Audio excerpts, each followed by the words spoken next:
In this week's Blizz Pro Weekly, World of Warcraft announces the Warlords of Draenor Alpha, Team Liquid hosts a map contest for StarCraft 2, Diablo 3 has tuned the drop rates for the Torment difficulties, Heroes of the Storm gives us some balance changes, and Hearthstone is finally on the iPad.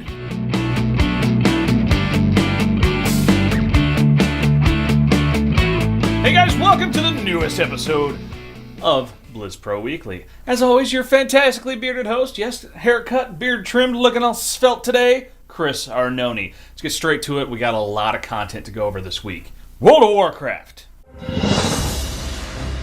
Here's the beef. So the 9 challenge mode dungeons that released with the Mist of Pandaria expansion will be shutting down at the end of the challenge season, which is widely speculated to be the pre-Warlords of Draenor 6.0 patch. Now the community team offered up some clarity on what the end of the season will look like in terms of rewards. Now one of the biggest factors that has players just in an uproar right now is all the challenge mode achievements will become feats of strength. Now for you mount collectors out there, instead of only getting one mount on one character for a full rack of silver medal wins, all 4 mounts will be available to all characters on the account. Now unfortunately, the Realm's best titles will be gone. Of course, Blizzard has promised new titles in Warlords of Draenor. Now that we have the expansion, it's scheduled to release sometime in the fall. That's kind of what we're getting from this. So you will probably have until, say, mid-September to finish as much of the challenge modes as possible. Now, this could be an uphill battle with many players taking a break from the game, which will be getting all of those silver and especially gold medals, making it a bit more tricky. Now, the full details, as always, can be found on a link in the show notes. Now, hot on the heels of the announcement that the challenge season has an end in sight, Blizzard threw us a curveball and announced that Warlords of Draenor expansion has entered the alpha phase of testing on Thursday, April 3rd. This means that public servers will be used to host the data, so expect some data mining information very soon. Also, small tidbit here, after 20 years using the same file format, Blizzard is going to be using a whole new file format for the alpha. Now, this is the same one that they're currently using for the Heroes of the Storm Tech Alpha. MOPAC, or MPQ for short, is being replaced by Content Addressable Storage Container, or CASC for short. And this new system will be used for the Warlords of Draenor Alpha and beta test, and they plan to have everyone's game files converted to the new format in a pre-expansion patch. Now, Blizzard has also given us a glimpse of not only some early patch notes for the expansion, but also the new patch note format. Now, a few of the changes are, number 1, a new row of talents have been added for level 100, and new Draenor perks from levels 91 through 100. 2, all characters will now earn a few important major glyphs automatically as they level up. Number 3, facing requirements or character position on some prominent abilities have been loosened or removed. Number 4, Draenor perks are a new feature that adds rewards for leveling. So over levels 91 through 99, you will earn these 9 random new Draenor perks in a random order. Each class and specialization has a different set of the 9 Draenor perks. Sadly, we don't have specifics yet on what these perks will be or what they're going to entail. Now, these patch notes are enormous. Obviously, we're not going over all of them here in the show. But of course, check a link in the show notes for that full, massive list of patch notes. One final note for World of Warcraft. I told you it's a big show. Blizzard also announced that the Battle.net desktop chat client is now available to players. To install it, simply restart the launcher client and a new icon will appear in the upper right-hand corner. Click on the icon and your friends list will be displayed. Then right-click on a name and the chat option will appear. Now, you are now free to chat with your buddies in and out of any Blizzard game. Just as a small side note, each conversation will open in its own chat window rather than a tab, so you could quickly have your screen just overrun with chat windows. As always, details in the show notes. Let's talk StarCraft 2.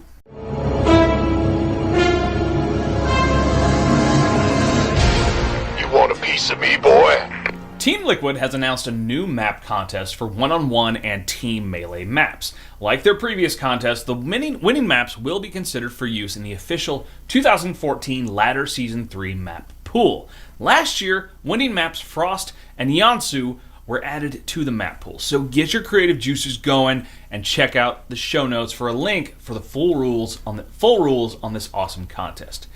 Now, in a major announcement, Electronic Sports League, or ESL, announced that not only are they acquiring long-standing partner Esports Services, or ESS, they are building a studio in Los Angeles. Right? Now, ESL is based in Cologne, Germany, but has decided to branch out into North America. The Los Angeles studio will be 7,000 square feet and it's going to be outfitted with like all kinds of state-of-the-art computers and equipment. It's going to be able to seat hundreds of live guests and will be on par with their studio in Germany. Now, we won't have long to wait about for this either, because they're planning to host their first production this month. Right? Now, they also have business offices in both Los Angeles and New York City.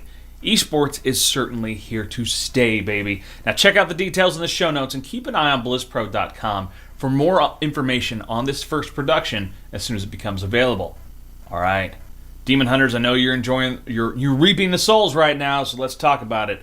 Diablo. Stay a while and listen. So with the changes Blizzard made previously and now the Torment difficulty drop rates being fine-tuned, it appears that they are set on making Torment the default place to farm. Now, players are, of course, divided on whether they agree with this approach or not. Reaper of Souls has proved to be the expansion that most players either love or hate, which is an improvement over the probably, 80% hate rate that the original game was getting. Now, during the live Q&A at the Reaper of Souls launch party, Wyatt Chang mentioned that before the team decided on the new difficulty system, they were actually planning on making an Inferno 2 mode or an Apocalypse mode. Now, this idea has merit since it would be pretty easy, relatively speaking, to keep expanding the game without any major system overhauls. Now, it's no surprise that players are already complaining that there just isn't enough to do in the game. Seriously. The game hasn't even been out 2 weeks. Try, chewing your food before you swallow it. You just can't please some people. Now, for those of you that bought the boxed collector's edition of Reaper of Souls, Blizzard has given us a new toy to bring the fantastic art in the art book to a new level. Now, on the back of the art book, there references an app called the AR Viewer. This is a free app that interacts with selected pages of the official Reaper of Souls collector's edition art book. The app can be downloaded for free from iTunes or Google Play. And after you have the app, look through the art book for the Malthael-inspired icon that can be found on several pages. As long as you have an internet connection, you can view the pages through the app for an augmented experience. That's just pretty cool. Article, full link, found in the show notes below. How about some Heroes of the Storm?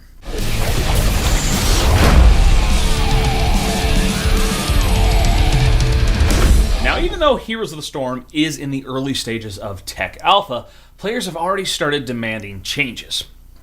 Now, there were many changes made recently, but a few of the cooler ones are the focused attack talent bonus to basic attack damage increased from 30% to 50%. And of course, adjustments were made to the Paladin Uther. Now, one of the biggest changes to Uther is the Divine Storm cooldown, increased from 45 to 70 seconds. Now, if you added the Hurricane talent, the Divine Storm cooldown was reduced from 70 to 50 seconds, and the bonus stun duration was removed. The reason they think this was necessary was that a player could walk up to a team and AoE stun everyone for 3 seconds. Combine that with a short cooldown, and the whole team could be killed very quickly. Now, even with player base clamoring for several hero changes, Arthas and Tassadar are left unchanged as of right now. Perhaps Blizzard doesn't feel the players have used these heroes to their fullest. Hard to say. Along with these changes, the new hero rotation was announced on Tuesday. New players were a bit dismayed that Stitches is no longer in the free rotation. However, Illidan makes his first free-to-play appearance. Now, one last big change to the Haunted Mines map. Many players have made the choice to simply ignore the mines and the Gathering of Skulls to summon the Golem. Instead, they would gather the mercenaries and make a big push. Now, if the other team did go into the mines, they they would be forced to only spend a small amount of time gathering skulls and be left with a rather lacking golem. To address this, Blizzard shortened the time commitment of clearing the mines and increased the reward for clearing any mines. That means that the early golems will be stronger and later golems will be the same relative strength. Now, since Heroes of the Storm is driven by map goals, this change makes just a ton of sense. Full details, of course, in the show notes. Alright, how about those virtual cards and Hearthstone? Pull up a chair by the heart. So first things first for Hearthstone. Blizz Pro, we had our own little just for fun interior tournament. There were 8 of us that competed. I myself came in third. My only 2 losses were to the gal who kicked all of our asses, and that was Trin. Congrats to her. Taffer came in second, myself third, and Eldorian or JR came in fourth. It was a lot of fun. But it is finally here. Hearthstone for iPad. Alright? Kinda. This may seem surprising to many players since one of the featured attractions at the Blizzard booth at PAX East will be a live demo of Hearthstone for the iPad. However, if you look at the not-so-fine print, Blizzard is once again playing with our emotions. The iPad Hearthstone app, which is also free to download, is only available for Australia, New Zealand, and Canada right now. Right. So, yeah. Now, Hearthstone community manager Zariah made the announcement on Wednesday and explained that the mobile version will be available in more countries very soon. They want to make sure everything is working properly before they release it to everyone. Of course, what does that say about those 3 countries? I make no judgments myself. This, of course, has players bitching about not having access if they live somewhere else, as, for their iPads. Blizzard does have plans for other tablet releases and phone versions, but no dates to those additions have been made at this time. However, if you look and you Google, there are ways around this. We will not tell you what they are, but they are out there, so have fun finding that. But to keep us all occupied, all us legitimate players occupied until we can say screw work and play on our iPads, Hearthstone has also started Season 1 of Ranked Play on April 1st. Not a joke. Now, at the beginning of each Ranked Play season, all players will have their ranks reset and will receive bonus stars based on their previous season performance.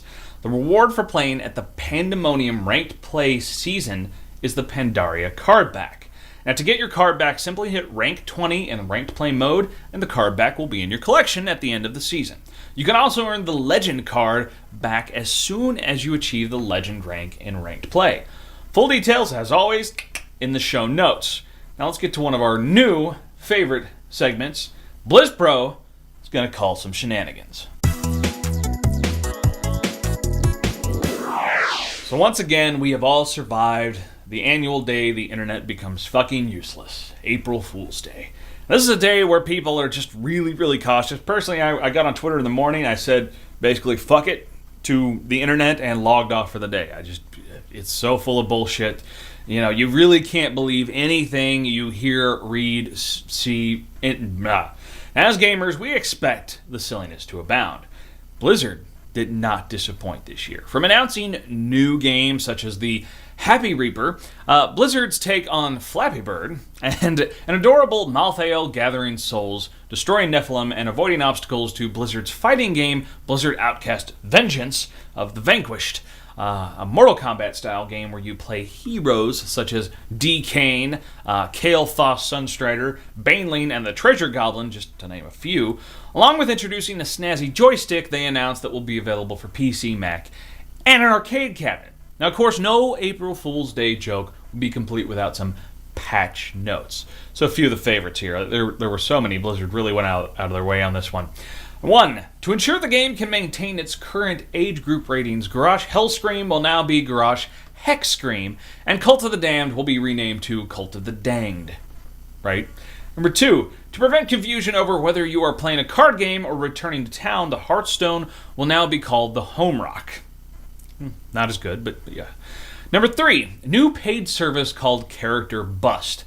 Pay to de-level any character back to 1, removing all items, mounts, and gold so you can relive the good old days.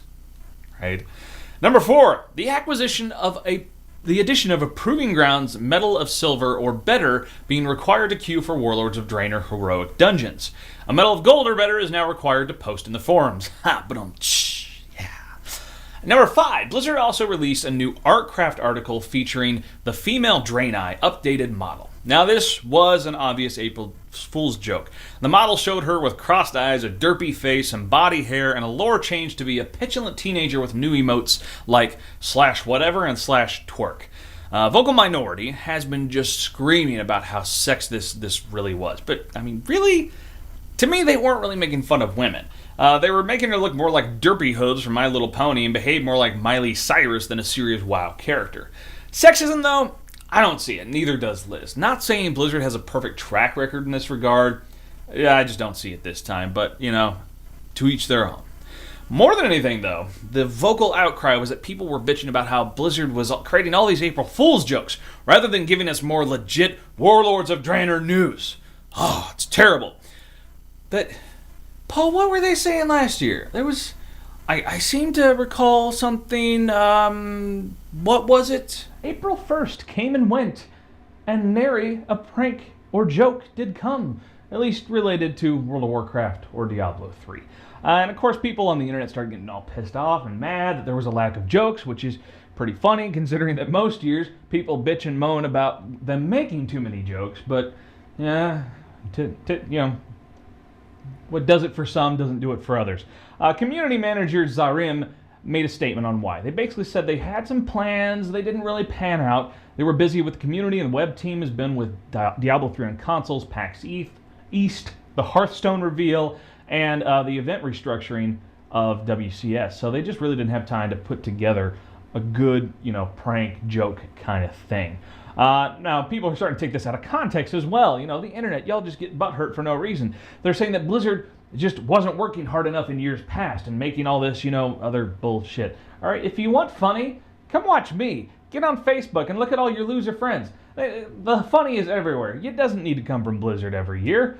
The internet becomes completely useless every April 1st. There's always funny stuff. Bacon Scope, seriously, make that shit, I would buy it. All right. Yeah, that's right. Last year you bitched that they didn't do enough for April Fools. So, I'm calling shenanigans on the players on this one. I want to tell you a story, okay? Now, most people are familiar with George R.R. Martin, the writer of the Song of Ice and Fire series, more commonly known as the Game of Thrones series, because that's what the HBO show is called. Now, he's kind of notorious. He's got this long series with these massive books, and he takes a really fucking long time to finish each book. And people love to bitch and moan about it and be angry with him that he takes so long. And if he does anything that's not writing one of these books, people are just really up in arms and angry. Kind of sound familiar, Blizzard fans? Well, several years back, Neil Gaiman, another rock star author, went out there and had this beautiful blog post. And the bottom line of it was basically, George Martin is not your bitch. And I have to relate this because I think it's important to tell people, Blizzard is not your bitch. Alright? These are a whole bunch of people that do a whole bunch of cool things, and they do different things. I know sometimes people bitch about, the community managers talking about things rather than programming. They're community managers. They're not programmers. It's not the same thing. And God forbid these Blizzard employees have a little bit of fun one day a fucking year. Blizzard is not your bitch, alright? We love their games. They keep cranking them out, and they always make sure the game is out when it's ready. That's how Blizzard fucking rolls. But it maintains a high level of quality.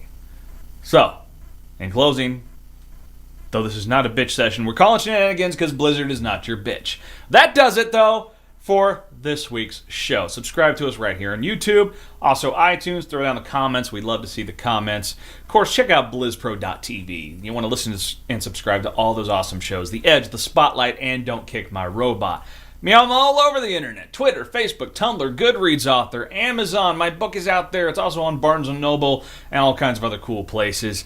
And of course, you want to check out blizzpro.com. All the news, reviews, interviews, everything you need to know about Blizzard Entertainment games.